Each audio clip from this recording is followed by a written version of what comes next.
ఉభయ గోదావరి జిల్లాల్లో కార్తీక మాసం సందడి ప్రారంభమైంది. పవిత్ర మాసంలో మొదటి రోజు కావడంతో భక్తులు తెల్లవారుజాము నుంచి గోదావరి నదికి పోటెత్తారు. భక్తులు పుణ్యస్నానాలు ఆచరించి గోదావరిలో దీపాలు వదిలిపెట్టి భక్తి శ్రద్ధలను చాటుకుంటున్నారు. స్థానిక శివాలయాలకు క్యూ కట్టారు. శివనామ స్మరణతో ఆలయాలు మారుమోగుతున్నాయి. గణపతి గోహవామహే కవిం కవీనాముపమశ్రవస్తమం జ్యేష్ఠరాజం బ్రహ్మణస్పత ఆనశృణ్వన్నోతిభిస్సేద సాదనం బారాత్రి ప్రసిద్ధి సమేత భీమేశ్వరాయ నమః. శ్రీ చాళుక్య కుమారరామ భీమేశ్వర స్వామి వారి దేవస్థానం సామలకోట పట్టణంలో పంచారామ క్షేత్రంగా వెలిసింది. ఈ ఆలయంలో జరిగేటువంటి విశేష కార్తీక మాసోత్సవాలు నిన్న ఆకాశ దీపంతో ఆరంభించబడ్డాయి. ఈరోజు ఉదయం గోపూజ అనంతరమందు గోపూజ చేసిన తర్వాత మహారాజా వారికి ద్రవ్యాలతో అభిషేకం, ఉదకంతో అభిషేకం అత్యంత వైభవంగా జరిపించబడుతుంది. రోజు కూడా 30 రోజులు. తర్వాత రోజు జరిగేటువంటి నిత్య పూజా ఉత్సవాల్లో లక్ష బిల్వార్చన జరుగుతుంది. తదనంతరం రోజువారీగా జరిగే సాయంత్రం ప్రదోషకాలార్చన, అనంతరం ముందు స్వామివారి దర్శనాలు, విశేష దర్శనాలతోటి ఈ 30 రోజులు కూడా అత్యంత వైభవంగా కార్తీక మాస ఉత్సవాలు. అయితే ఈ కార్తీక మాసానికి ప్రాధాన్యత ఏమిటంటే జప, దాన, స్నాన, ఉపవాస ఈ కార్యక్రమాల్లో పాల్గొనే భక్తులందరూ కూడా రోజు కూడా నిత్యము తమ యొక్క ఆరోగ్య కారణాల రీత్యా జాగ్రత్తగా ఉంటూ ఈ ఉపవాస దీక్ష చేస్తూ ప్రదోష సమయంలో స్వామివారి దర్శనం చాలా గొప్పది. ప్రదోషం అంటే సాయంత్రం 6 to 7 గంటలు. ఈ దర్శనం చేసినట్లయితే శివుడు తాండవం చేస్తున్నటువంటి సమయం. ఆ సమయం ఆకాశదీపం వెలిగిస్తారు, ఆకాశదీప దర్శనం చేయొచ్చు. అలాగే కోనేటిలో కాళ్ళు కడుక్కుని కాలభైరవ దర్శనం చేసుకుని, నందీశ్వర దర్శనం చేసుకుని, రోజు మూల విరాట్ దర్శనం చేసుకుని, పైన కింద దర్శనం చేసుకుని యథాశక్తిగా పంచాక్షరి అంటే శివ పంచాక్షరి ఓం నమః శివాయ అనేటువంటి ఆ 5 అక్షరాలని స్మరించుకుంటూ శివనామస్మరణ చేసుకుంటూ ఉండాలి.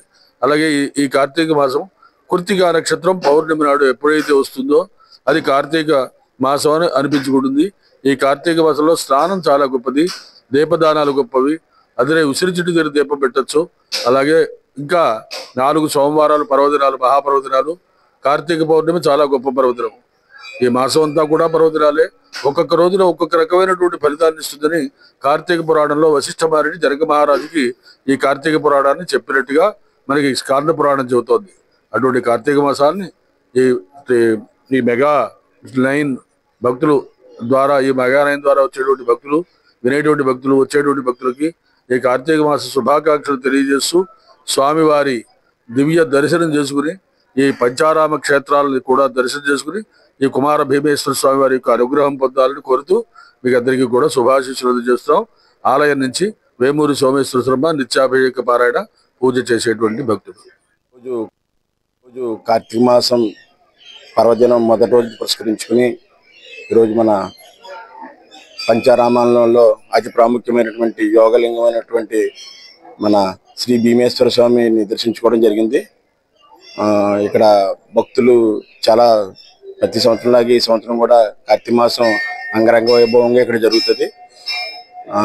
కమిటీ వారు మొత్తం అంతా కూడా ఈ అన్ని ఏర్పాట్లు కూడా భక్తులకి ఎటువంటి ఆటంకం కలగకుండా అన్ని ఏర్పాట్లు చేయడం జరిగింది. ప్రజలకి భక్తులకి ఎటువంటి ఆటంకం కలగకుండా అన్ని ఏర్పాట్లు కూడా చేయడం జరిగింది. ఇది యోగలింగం. ఇది మనిషికి యోగం ఉంటేనే కానీ దర్శనం కాదు. అలాంటి యోగలింగం దర్శించుకుంటే ప్రజలకి వాళ్ళు కోరుకున్న కోరికలు, ఆయుర ఆరోగ్యాలు, భోగభాగ్యాలు, సిరి సంపదలు అన్నీ వర్తిస్తాయని ఒక ప్రగాఢ నమ్మకము. శ్రీ భీమేశ్వర స్వామి సామలకోట పంచారామ క్షేత్రంలో అతి ప్రాముఖ్యమైనది. దీన్ని అందరూ దర్శించుకుని వాళ్ళ యొక్క కోరికలు నెరవేర్చుకోవాల్సిందిగా కోరుచున్నాం. రోజు కార్తీక మాసం పర్వదినం మొదటి రోజు పురస్కరించుకుని ఈ దేవస్థానం కుమారరామ భీమేశ్వర స్వామి దేవస్థానం. ఇది తూర్పు చాళుక్యులతో నిర్మించబడింది కాబట్టి దీని చాళుక్య కుమారరామ భీమేశ్వర ఆలయంగా వర్ధిల్లింది. దీని ప్రత్యేకత ఏంటంటే యోగలింగం. ఇది మన రాష్ట్రంలో ఆంధ్రప్రదేశ్లో 5 లింగాలు ఉన్నాయి, పంచారామాలు అంటారు వాటిని. ఆ పంచారామాల్లో ఇది 5వ లింగం. ఈ లింగానికి ప్రత్యేకత ఏంటంటే యోగలింగం. మీరు ఏదైతే అనుకున్నారో అది యోగిస్తుంది ఇక్కడ. అలాగే ఈ దర్శనానికి రావాలంటే జన్మ జన్మల అదృష్టం ఉంటేనే కానీ ఈ యోగలింగం యొక్క దర్శనం దొరకదు. అలాంటిది ఈ నెల రోజులు, కార్తీక మాసం నెల రోజులు ఇక్కడ ప్రత్యేకమైన లక్షపత్రి పూజలు, అలాగే కుంకుమార్చనలు, అలాగే రుద్రాభిషేకాలు ఇవన్నీ కూడా ప్రత్యేకంగా జరుగుతాయి. ఇక్కడ భక్తులు తాకిడి చాలా ఎక్కువగా ఉంటుంది. దాన్ని కంట్రోల్ చేయడానికి దేవాదాయ శాఖ వారు ప్రత్యేక ఏర్పాట్లు చేశారు. పోలీసు శాఖ అయితే కానీ, రెవెన్యూ శాఖ అయితే కానీ అందరూ కూడా చాలా ప్రత్యేకంగా దీని మీద దృష్టి పెట్టి ఏర్పాట్లు నిమగ్నమై ఉన్నారు. రోజుకి ఎంతమంది వచ్చినా సరే దర్శనం కల్పించి తెల్లవారులు కూడా దర్శనం చేయించి పంపించడం ఈ గుడి యొక్క ప్రత్యేకత. అర్చక స్వాములు కానీ, అలాగే ఆలయ సిబ్బంది కానీ దగ్గరుండి మొత్తం ప్రత్యేకంగా భక్తుల్ని దర్శనం అయ్యేలాగా, అనంతరం ఉచిత అన్నదానం కూడా ఇక్కడ ఏర్పాటు చేయడం జరిగింది. దాతల సహాయ సహకారాలతో ఉచిత అన్నదానం కూడా ప్రత్యేకంగా ఏర్పాటు చేయడం జరిగింది. ఎన్ని వేల మంది వచ్చినా వాళ్ళందరికీ కూడా అన్నదానం నిత్యం జరుగుతుంది. ఇక్కడ ప్రత్యేకత సోమవారాలు. ఈ నెలలో ఎన్ని సోమవారాలు ఉంటే అన్ని సోమవారాలు కూడా ప్రత్యేకమైన దర్శనాలు, ప్రత్యేకమైన పూజలు, ప్రత్యేకమైన లక్షపత్రి పూజలు జరుగుతూ ఉంటాయి. అలాగే ఇక్కడ వచ్చేసరికి పంచారామాల నుంచి అమరావతి మొదలుకొని పాలకొల్లు, భీమవరం, ద్రాక్షారామం, సామర్లకోట చివరిగా చేరతారు. చేరేటప్పటికి చాలా ఎక్కువ బస్సులకి చాలా ఆలస్యం అవుతూ ఉంటుంది. రాత్రి 12, 1 గంట, 2, 3, 4 అయిన సందర్భాలు కూడా ఉన్నాయి.